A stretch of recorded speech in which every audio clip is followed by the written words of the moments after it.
Listen, I'm no fan of Donald Trump, but the FBI raiding the house of a former president sets a really dangerous precedent. So by now we all know that the FBI raided President Donald Trump's Mar-a-Lago property. And he was all hot about it, about how it was unfair and you know, all manner of evil is happening to President Donald J. Trump. Well, sometimes it takes satire to really set the mood, to set the stage, to help us to think a little deeper about the type of world we want to live in.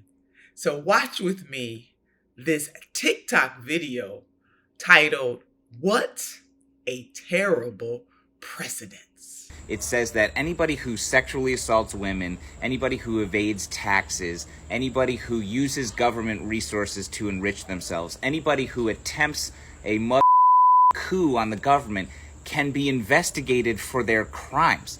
And is that the kind of world that we want to live in? I mean, you got to admit, he got us thinking. I mean, what kind of world do we want to live in? Do we want to live in a world where somebody that sat back in the White House while his followers and supporters ran amok on January 6th trying to overthrow the government because they did not agree with the votes, how the votes went in the United States of America? Like a violent overthrow of the government? Sometimes in life, like in real time in life, you kind of get what you was asking for. And all of that lock her up stuff that Donald J. Trump was talking about in the 2016 election cycle. I think it has come back to bite him in the behind. Now, we do know that Attorney General Garland, he had a recent press conference and he laid out the fact that they had subpoenaed President Donald J. Trump for certain documents and materials, and he refused to comply. No one is above the law, right? This whole law and order stuff that Donald J. Trump was talking about while he was president. Well, you know, when the chickens come home to roost, sometimes it is not fun. And that is what is happening to Mr. Trump at this very moment.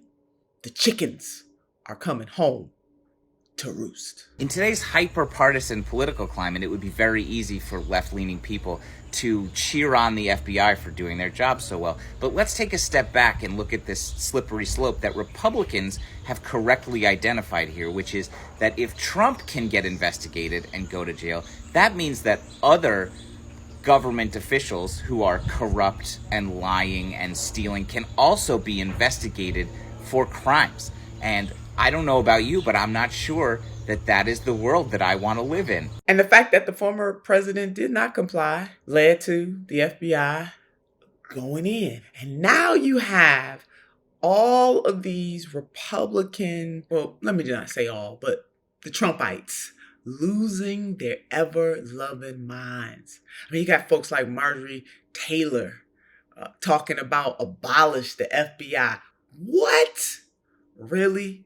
Really, lady? Now you want to talk about abolishing the FBI. It is curious to me that all of these so-called law and order folks got their underpants all in a bunch because they now know and see that, yeah, certainly nobody should be above the law, not even the President of the United States of America. And so he wanted law and order, baby, and he is getting law and order. My final note on this, at least for this segment, is that no, for political reasons, none of us should be giddy about this happening to anybody, even a person like Donald J. Trump.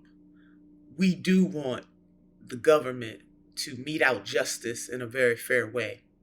My question, however, to the Trumpites, and especially those Trumpites who occupy the halls of Congress, is where was all of that outrage when the Alphabet Boys went in to thwart Black freedom fighters? Because we do know that sometimes power can run amok. So I would be remiss as if I did not bring that up as a Black woman in America. And that does not mean that I have any sympathy or empathy for what is happening to Mr. Donald J. Trump, because he brought this on himself.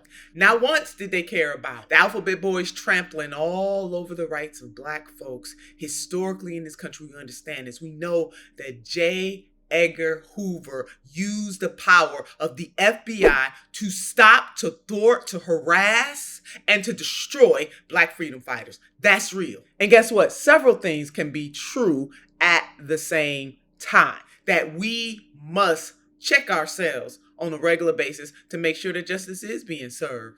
But the irony, though, of these folks standing on their desk and beating on their chests and crying, woe is me. These people were nowhere to be found when the Alphabet Boys was bugging the hotel rooms and the meetings of freedom fighters such as the Dr. Martin Luther King Jr. or Minister Malcolm X or the Black Panther Party, Move, the organization Move, where the Philadelphia, the police came in and just bombed those folks. Where was all the outrage then?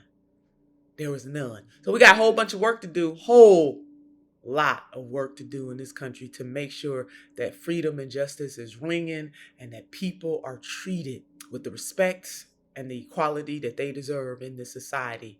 We still got to fix the justice system, no doubt about it.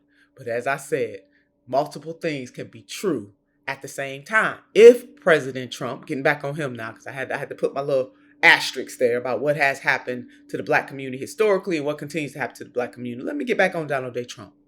He getting what he asked for. He wanted some folks to be locked up. He getting what he asked for. He wanted some law and order. He's getting what he asked for. He should have just went on ahead and complied. If he had complied, maybe they would not have raided Mar-a-Lago. That's it. A terrible precedent.